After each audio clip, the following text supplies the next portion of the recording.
இப்படி இந்த ராஷ்மிகா இப்படி ஆயிட்டாங்க. இப்படி இந்த சிவகார்த்திகேயன் இப்படி ஆயிட்டாங்க. அது எல்லாத்துக்குமே காரணம் இந்த ஒரு கிரீம் தான். சீரியஸ்லி காய்ஸ் இத நீங்க நம்புறீங்களா? இப்போ ரீசென்ட் டைம்ல நான் இந்த மாரி வீடியோஸ் ரொம்ப பார்க்குறேன். இப்படி இருந்தவங்க இப்படி ஆயிட்டாங்க, இப்படி இருந்தாங்க இப்படி ஆயிட்டாங்கன்னு. உண்மையாவே ஒரு ஆக்டர் அண்ட் ஆக்ட்ரஸ்க்கு பின்னாடி ஒரு காஸ்மெட்டாலஜிஸ்ட், டெர்மடாலஜிஸ்ட், நியூட்ரிஷனலிஸ்ட், மேக்கப் ஆர்டிஸ்ட்ன்னு ஒரு லிஸ்ட்டே இருக்கும். நம்ம பின்னாடி யார் இருக்கா? யாருமே இல்ல. அதுவும் இல்லாம அவங்களோட டயட் ஆன் பாயிண்ட்ல இருக்கும். நம்மளால கிட்ட கூட போக முடியாது.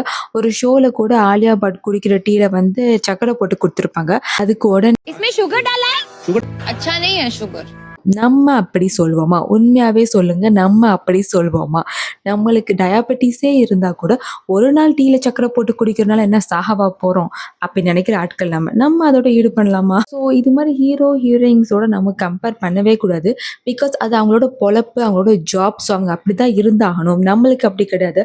நம்மள்ட்ட இருக்கிறத வச்சு நம்மளோட ஸ்கின் அண்ட் ஹெல்த்த வந்து அதோட பெஸ்ட்ல வச்சுக்கணும் அவ்வளோதான். ஸோ இது மாரி விஷயத்துலலாம் நீங்க ஃபூல் ஆகாதீங்க. இத பத்தி உங்கள்ட்ட சொல்லணும்னு தோணுச்சு. ஸோ சொன்னேன். ஓகே. பாய்.